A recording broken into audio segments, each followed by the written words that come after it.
Welcome to Digital Marketing Intelligence Ask the Experts, a live bi-weekly show to help you know what to do and what's new in digital marketing for 2021 and beyond.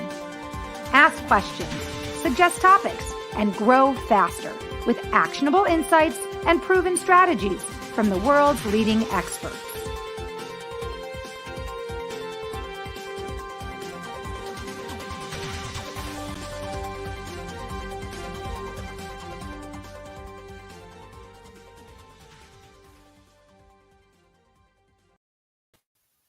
Hello, everybody, and welcome to Digital Marketing Intelligence for Startups. Ask the Experts. I'm your host, Marissa Morgan, and I'm also the Business Development Manager at Engage. On behalf of myself and the entire team at Engage, I want to welcome you to today's show. Today's topic is a hot one. It is how to use content marketing effectively to generate new leads month after month. And our guest is a digital marketing expert who's going to share with you 5 steps that every startup and small business should follow for success in content marketing. I'm really excited to introduce you to her in just a moment. And I do want to make sure that you stick around because after today's talk, I will always share our Engage News of the Week. Each show, we share either a tip, a trend, a piece of news in the world of digital marketing. And this week, it pertains to some new changes with Apple's privacy policy. If you are someone who lives on social media, if you are someone who cares about your privacy, if you're sick of those pop-up ads, the minute you say bed, you start getting like bed ads, right? If you're that kind of person who gets annoyed at that, you definitely want to stick around for tonight's news of the week. Now, before I get started, I also want to just mention a few quick things about Engage. If you've never heard of Engage, we are a cloud-based platform that gives its users free forever engagement tools, sales, support, and marketing tools to help optimize the user or customer experience. You can check out more about our platform at www.ngagge.com. Engage, N-G-A-G-G-E, kind of a fun play on how you spell engage, because all of our tools help you engage with your customer more efficiently. And again, as I mentioned, optimize the customer experience. And we all know that in today's competitive marketplace, one way to get ahead is to build trust and loyalty with your customers and to optimize their experience with you. So check out our free forever tools at engage.com. Also, speaking of our topic today, content marketing. We're doing that right now ourselves. We have created this weekly show, Digital Marketing Intelligence, and it's a way for us to connect with potential customers and leads. It's also a way for us to give our audience pieces of content that are of value. And we can also help you do that if you're interested. Maybe you want to start your own podcast or a live stream show, just like ours. We have a program called Engage Live. And for more information on that, you can check out www.NGAGGELIVE, that's engagelive.com. After today's show, we can do it for you or we can teach you how to do it. So if you're interested in creating more content to build up your brand, to give your prospects some insightful information or some, shall I say, content that they will find valuable, doing a podcast or a live stream is a great way to go. And we'll find out more, I think, from our guest on how to do that as well. But we can help you with that process. It doesn't have to be daunting. So check out engagelive.com after today's show.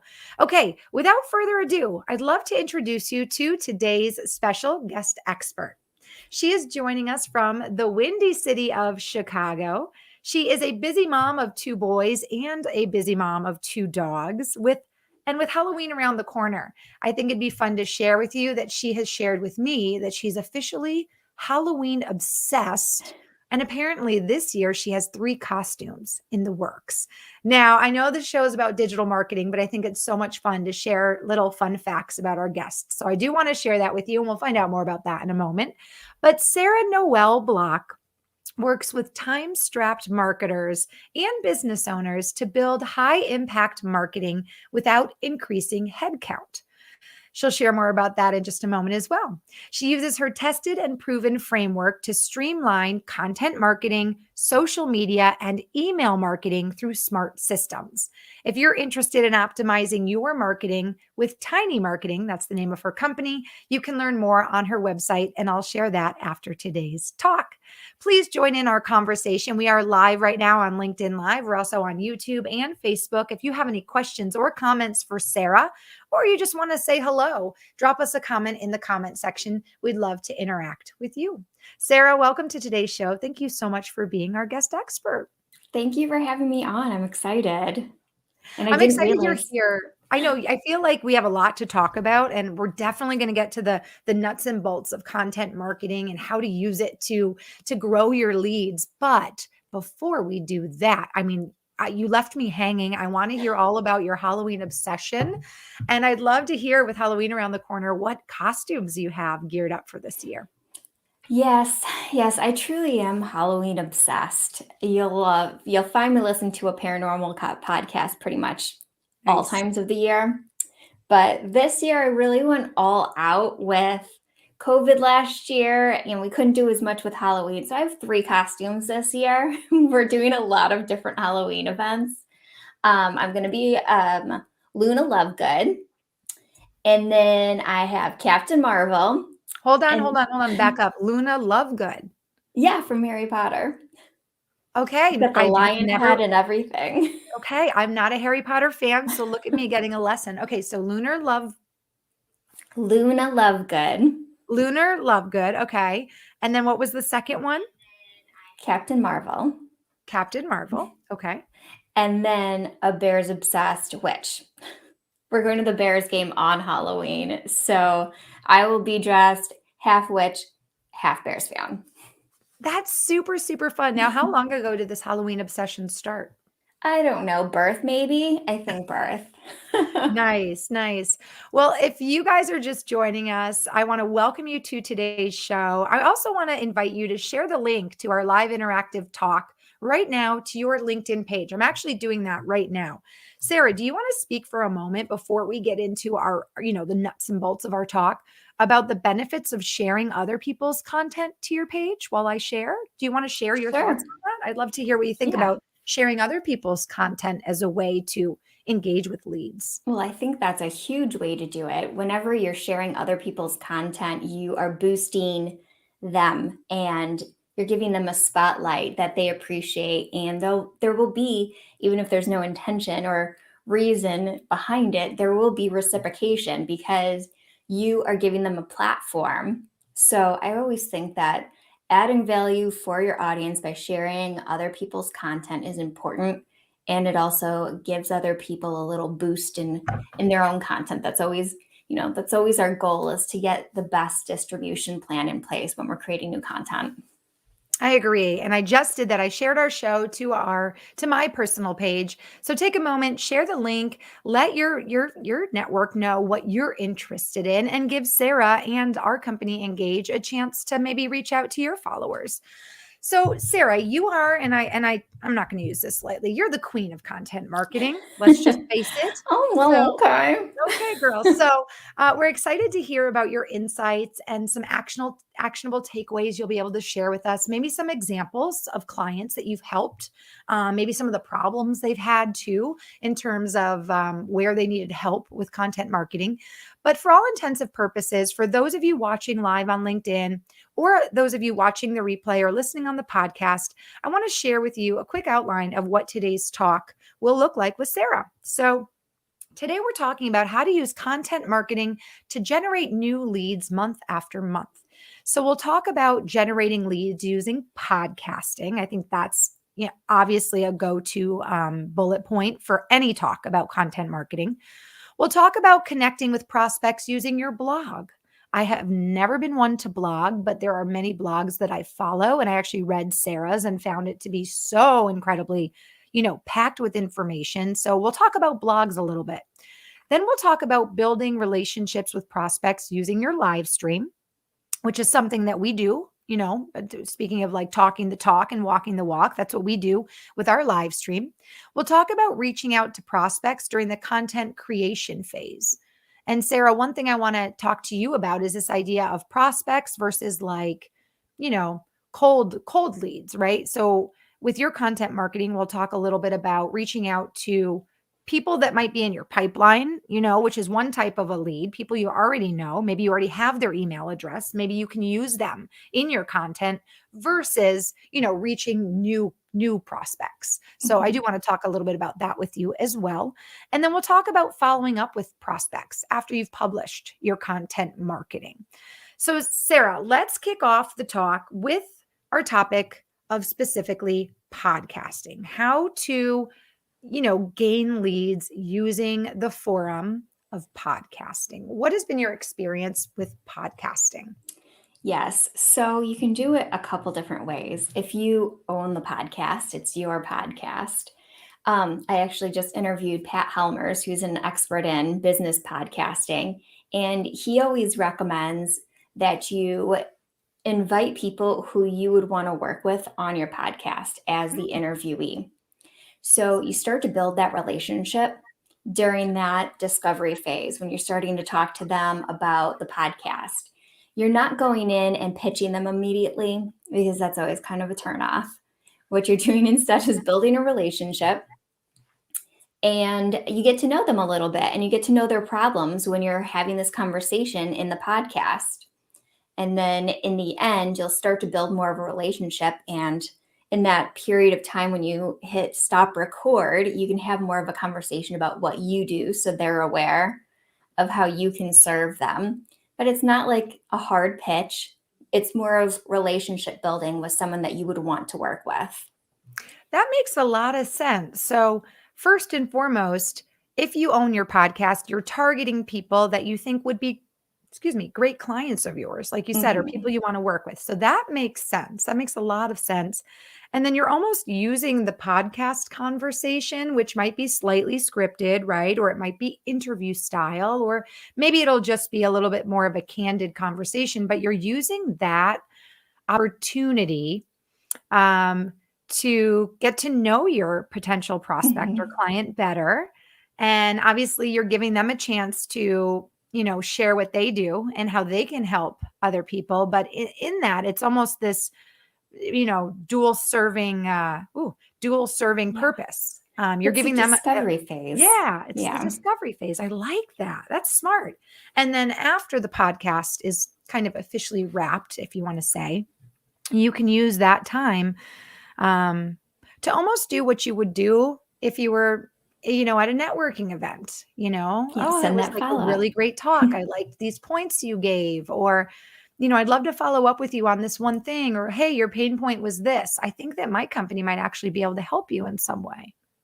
Exactly. So you use that podcast as a launching point for having the conversation, the initial conversation, which is always hard to be able to get that booked.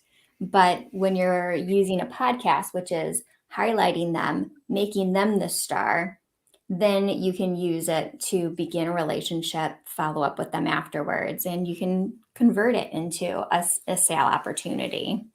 That is brilliant. I didn't think that's where you were going to go with that. I thought you were just going to talk about, what to do on your podcast to like appeal to your prospects. But it's mind blowing.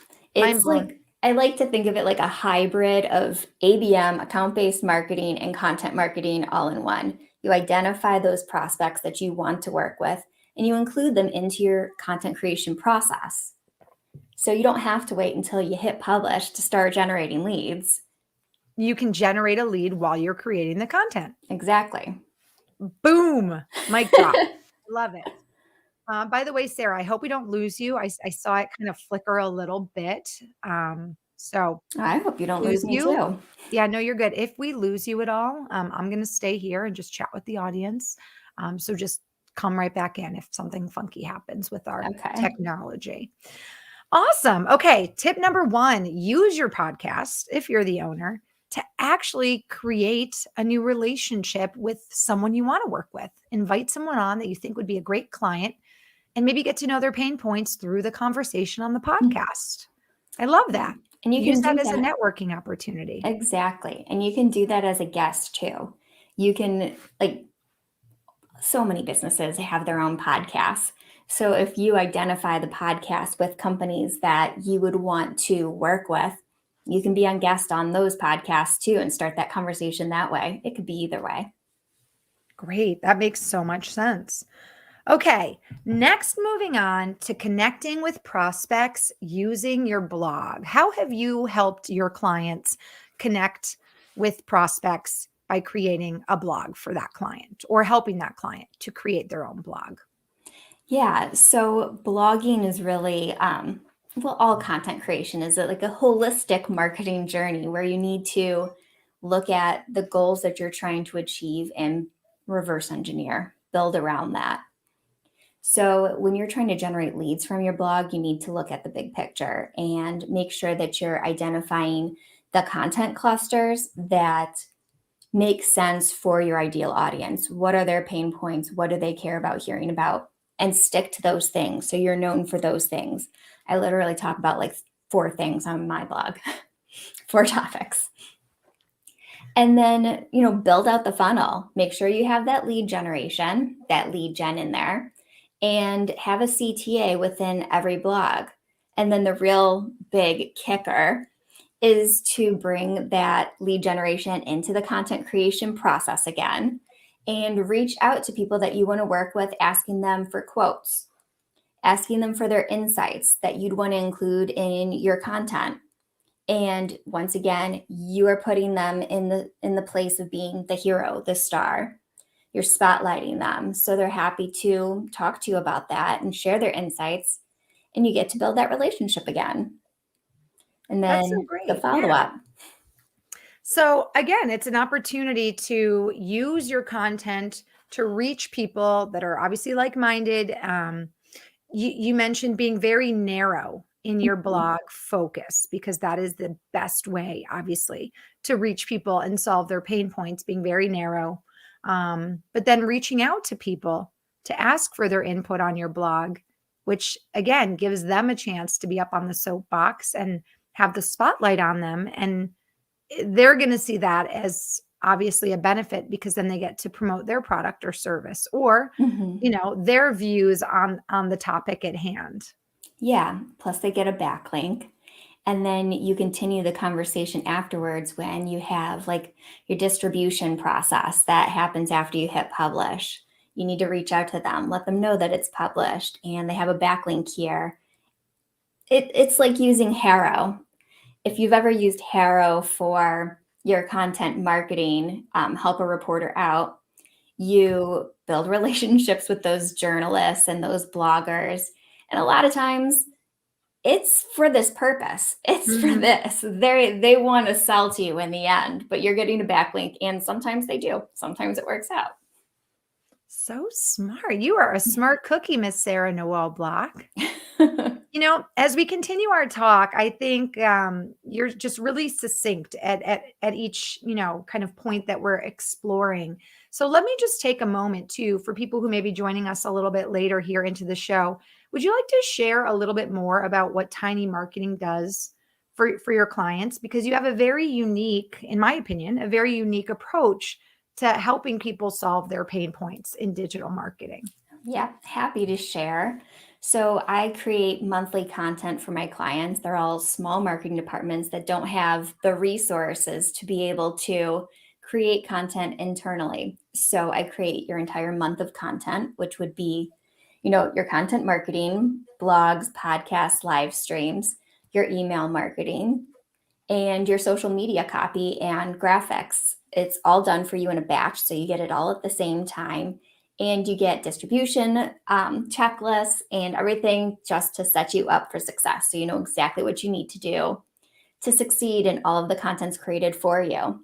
It's like a little present handed to you each month. I love that because what you're doing also, I think it's very important, is you're making sure, and I think you've said this, but you're making sure everything is really in sync and that the Mhm. brand messaging is consistent. We've talked about Yes. this just from a brand standpoint. It's very important that you're consistent with your digital marketing efforts, whether Oh my that's God, yeah. consistency on the location that you're posting or sharing, or whether, like you said, that's consistent in your message. If you have a blog, you're not blogging one week about, you know, organic soaps and then the next week about tire rotations. Right, If you're a clean exactly. living, blogger, you're focusing on, your topic at hand and you're not, kind of ping-ponging everywhere. So I think Yeah. that that's probably super beneficial and helpful to different companies that you can kind of step back and be like the eagle eye to make sure everything really works and is That's in a sync good and way to consistent. put it. That's the first thing I do is I take the time to create the content and brand strategy right from the beginning if it's not already established. So we have clear, very clear messaging and clear topics that we're going to talk about. So we're super focused and we're only solving our customers' problems in our content. We're not going off in our own direction at all. I It's see. Is very that your focused. logo also behind you, Sarah? Do you want to tiny Yeah. marketing?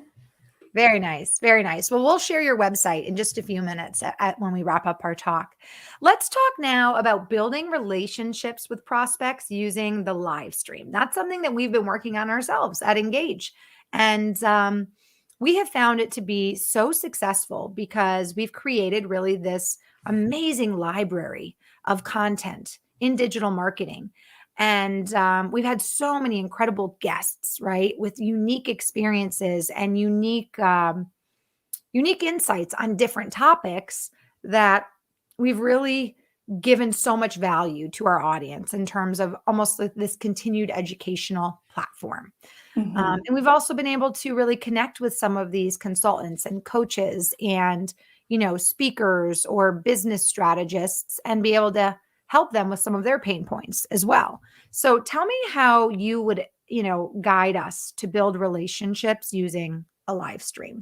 Yeah, it would be really similar to the podcasting. I have my own live stream show where we go live every Thursday at noon.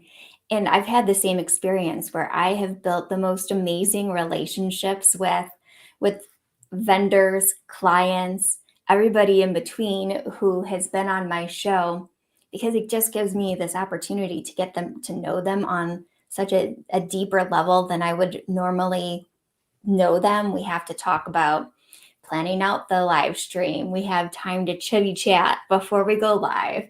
We have time afterwards to talk.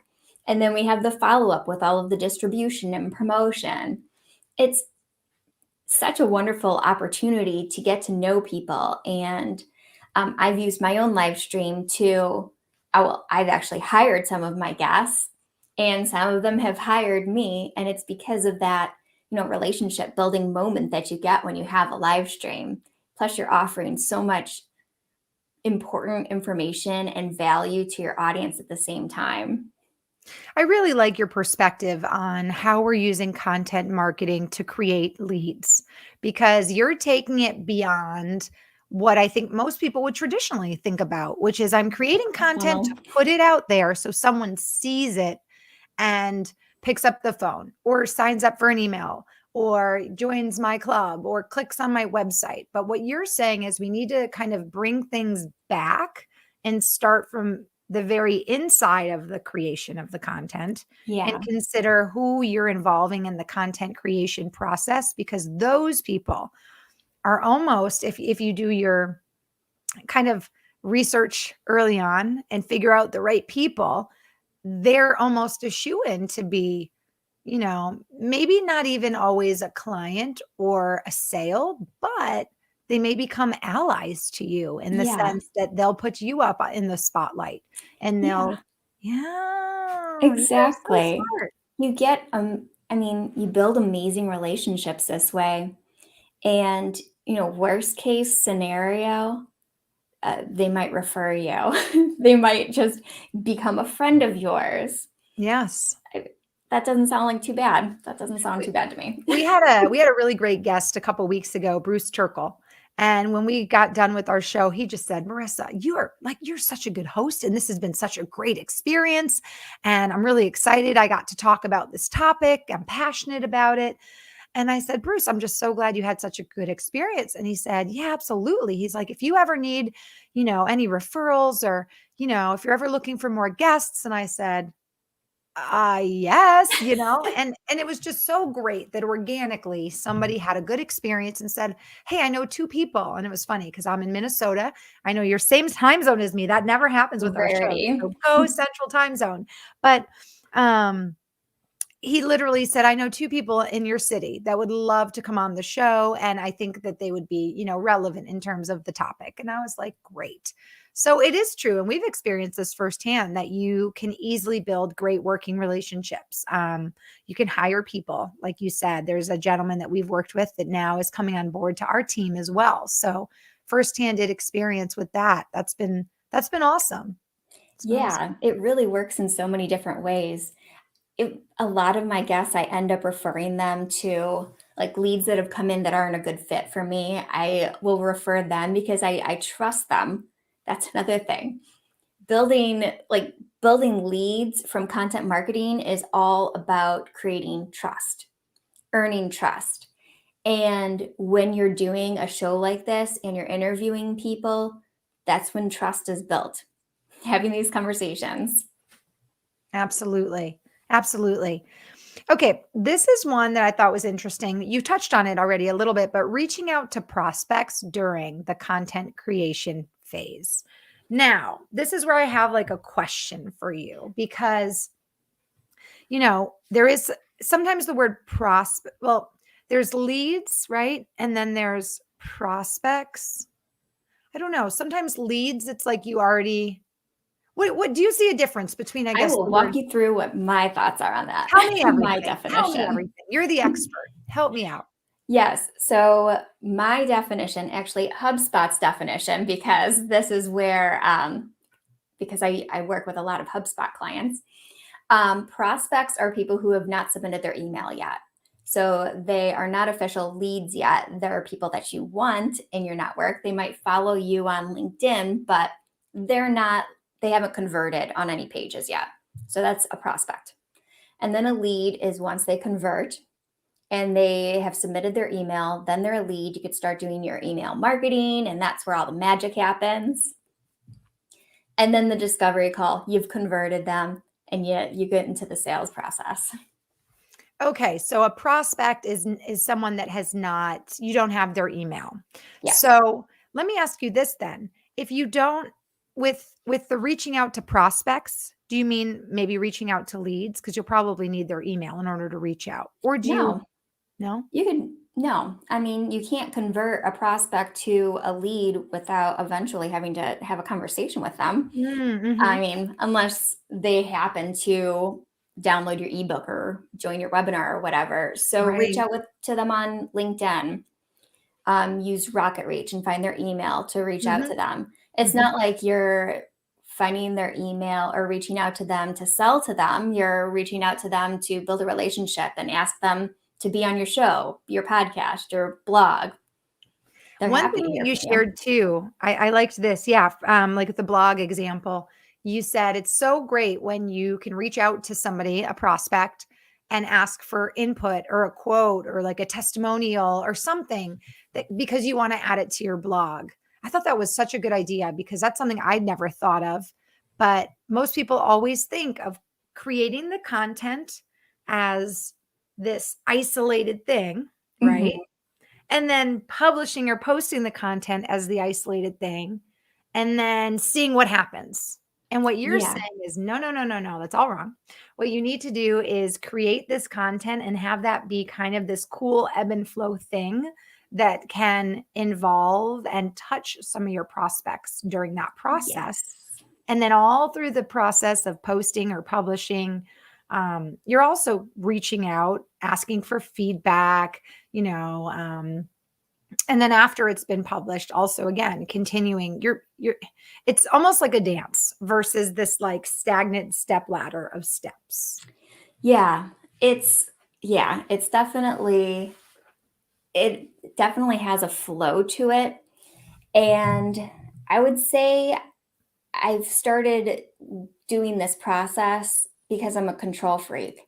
And you can't control how many leads you're going to get from an ebook, a webinar, a newsletter. You have no control over that. But you do Mhm. have control over reaching out to somebody and asking them if they want to be in your article. You have control over getting the exact right lead from that process.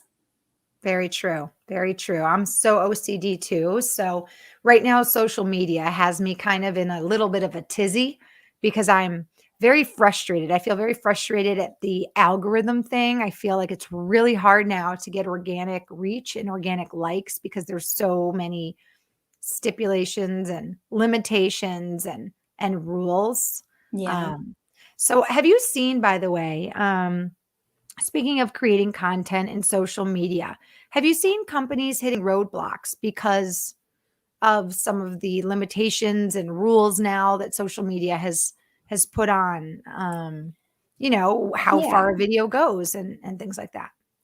I think that, well, there are some tricks that will help you get around those things.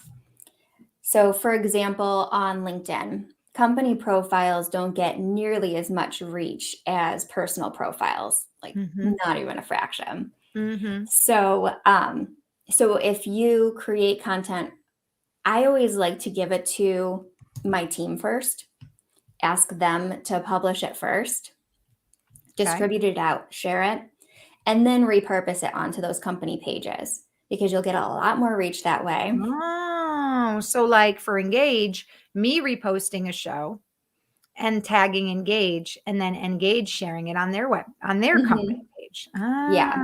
Have the customer, or sorry, not the customers, have your employees, your team, have Mhm. them share it out first and then repurpose it onto the company pages.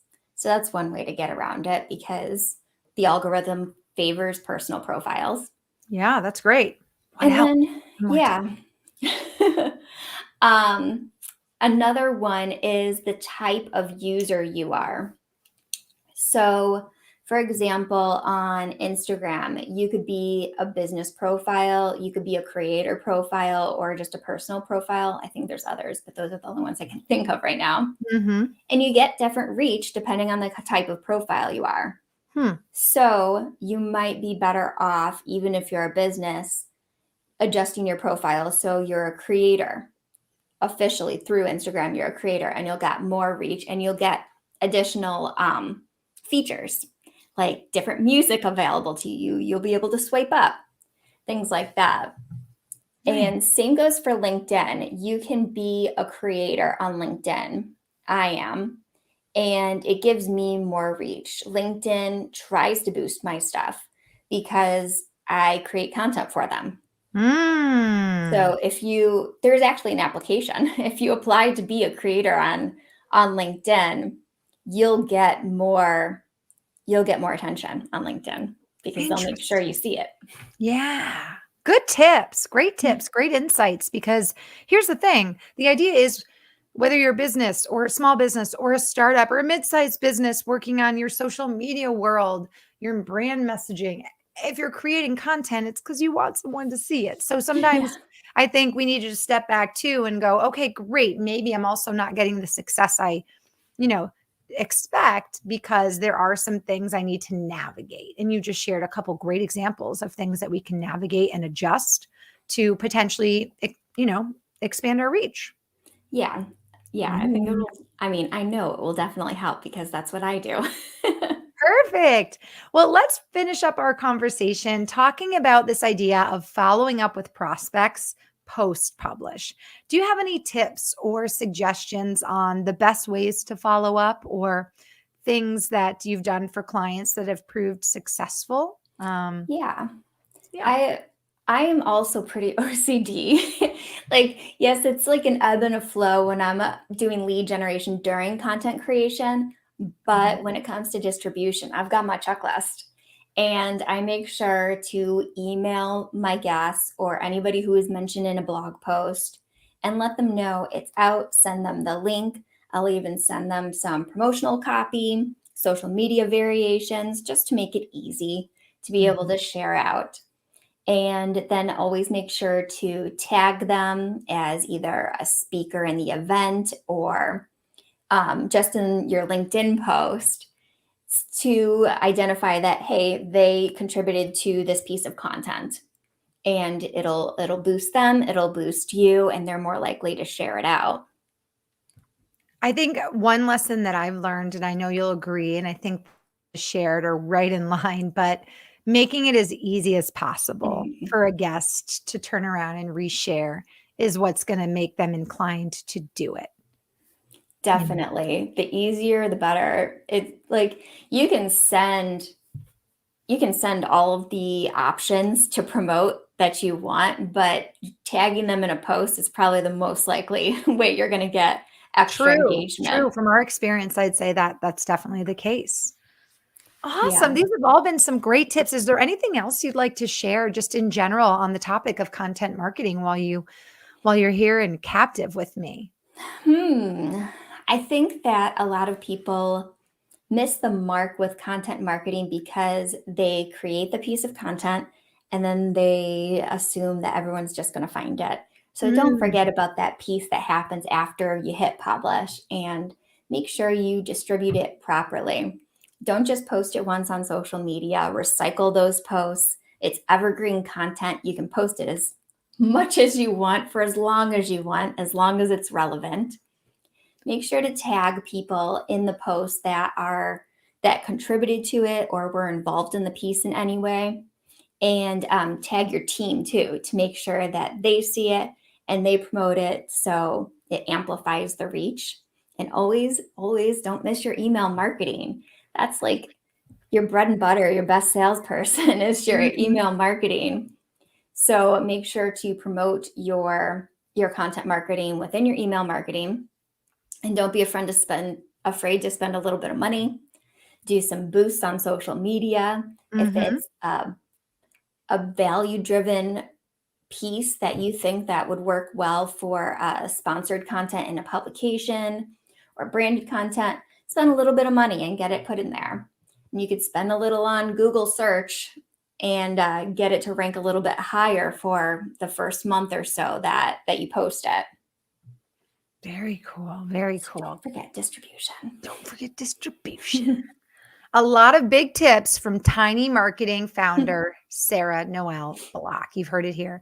Well, I want to thank you so much for joining me for an episode of Digital Marketing Intelligence. That we've been kind of rotating our series. We started kind of focusing on entrepreneurs, or just in general, and then we focused on entrepreneurs. Now we're focusing on startups, but a lot of what we share is very much across the board. It's useful information really for anyone. So we don't like to be exclusive. We like to be inclusive. But thank you so much for being an expert on digital marketing intelligence for startups today, Sarah.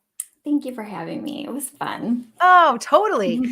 I want to have you stick around. At the end of every talk, I always share a little Engage digital marketing news of the week. And this week's news of the week, Sarah, is actually from a man by the name of, oh geez, I had his name down. Hang on one second. I want to make sure I give him credit where credit is due. Um, he had read our newsletter. So we put out a newsletter. Um, Here it is. So we put out a newsletter every quarter where we include all of the news of the week into this newsletter. So he actually read our newsletter for last quarter and gave us a suggestion on some news of the week he wanted us to share. So this comes from Greg Morris, the Vice President of E-commerce and Marketing at DEX or DEX. And you can visit engage.com and go to the very footer of the page, and there'll be a black box that says subscribe. It'll say newsletter, subscribe. If you're interested in our news of the week newsletter, that comes out every quarter, so 4 times a year. You can click subscribe, just like Greg did, and you can get that. But here is the news of the week, Sarah. So, Apple recently rolled out a change to its privacy policy, which is now driving ad and customer acquisition costs up. So, Apple's new policy requires apps to ask users if they want to be tracked. Many users have opted out of tracking by popular apps such as Facebook and Snapchat. And as a result, those apps are getting less data on consumers' interests and can't target ads at users as effectively. The rise in ad prices due to an old fashioned supply crunch is due. Wait, hold on a second. Um, So basically, what has happened is basically now ad prices are rising.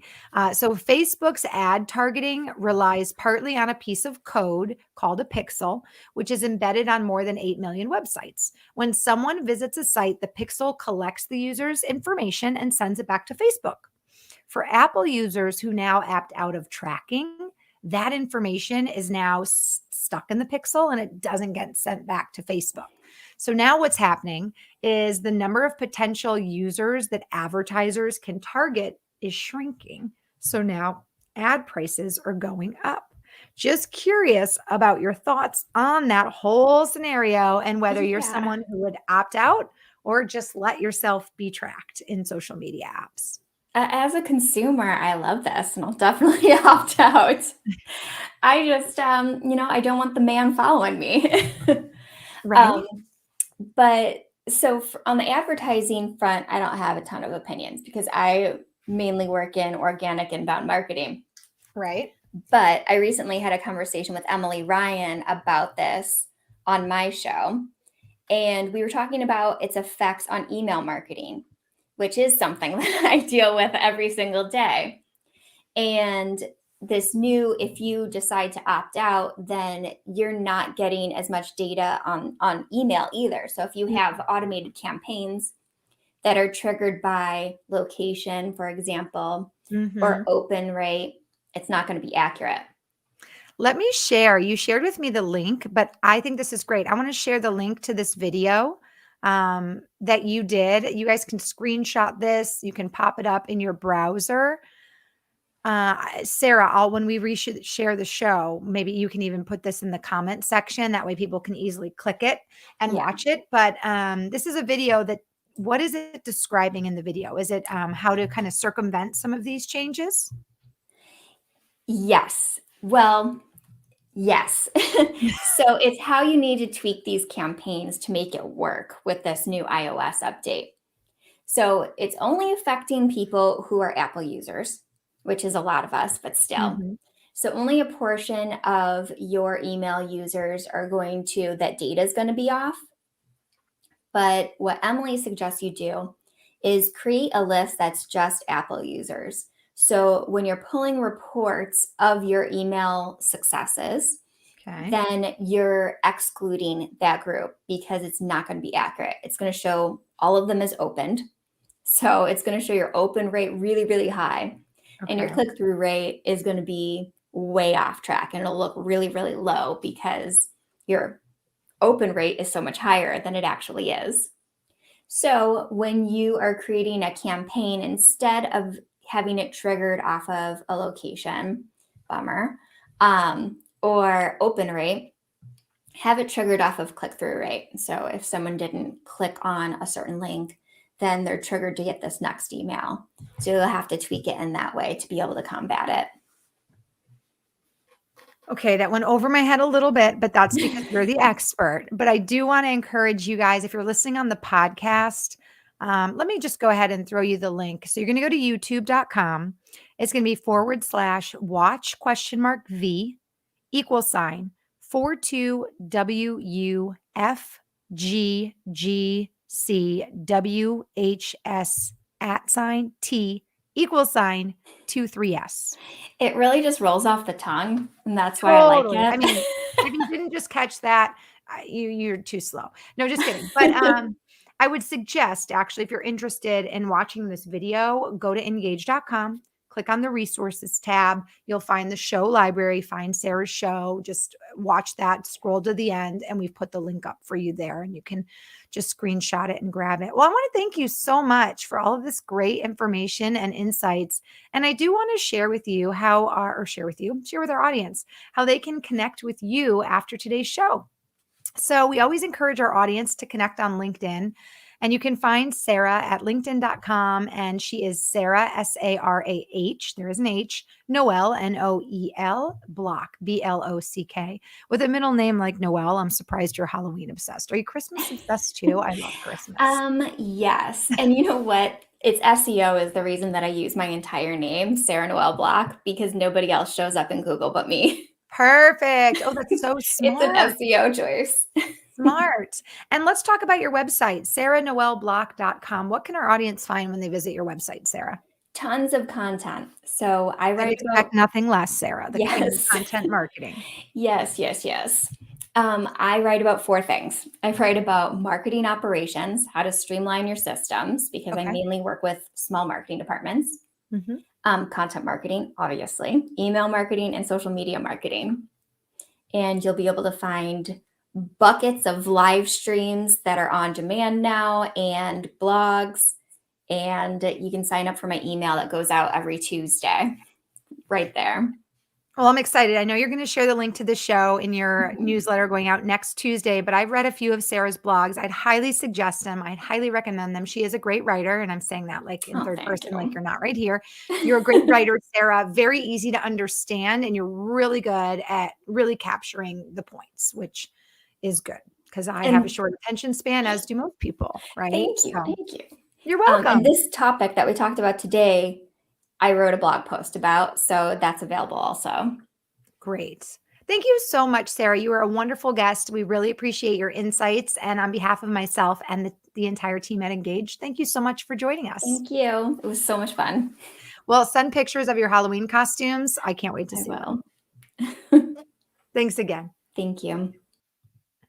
Another amazing guest for another episode of Digital Marketing Intelligence for Startups. Ask the Experts. I'm your host, Marissa Morgan. If you have ideas for maybe some topics for our show, or maybe you're an expert in some kind of digital marketing niche, maybe it's automation, email marketing, maybe it's with webinars or anything that maybe that you have helped clients with in digital marketing, or maybe you're a client that's been helped by a digital marketing company like Sarah's and you want to share your experience. We'd love to talk. We'd love to connect with you. So a couple things, make sure you visit LinkedIn and connect with our company page. That's going to be NGAGGE. Look for the rainbow colored cog. So check us out there. Also connect with me on LinkedIn as well. I'm the Marissa Morgan. THE, and then Marissa, one R, two S's, Morgan. And you can also email me if you have any topic suggestions or you'd like to be a guest on our show. It's marissa.m@ngagge.com. Okay, one last thing before we go. I just want to let you know that our next show is already in the works for next week. Join us here live on LinkedIn Live next Tuesday, November 2nd. Our guest is Richard Matheru, and he'll be with us to talk about how to quickly grow your network marketing business online using a proven marketing and sales strategy. He is an international podcaster, a speaker, and also a coach for network marketing industry. For the network marketing industry. And I know there's a lot of you involved in the network marketing industry, and a lot of you are really kicking butt doing it. So if you're looking for some new tips, some new ways to get ahead in the network marketing industry, definitely tune in for our next show next week. And a quick reminder, if you're just tuning in and you missed the bulk of today's show with Sarah Noel Block, you can connect with her on LinkedIn, and you can also rewatch our show in the Engage Show library. You can find that library going to engage.com first, and then click resources, or you can go straight to engage.com/live-show-library. There you'll find a library of all 50 of the shows that we have had live so far. By the way, Sarah, if you're listening, congrats on being show number 50 with Engage. Hitting some big benchmarks and we aren't stopping. So you guys continue to support Engage. We love bringing you tons of informational, educational videos on digital marketing. And I'll see you back here next Tuesday with our guest, Richard Matheru. Have a great weekend, everybody, and I'll see you all soon.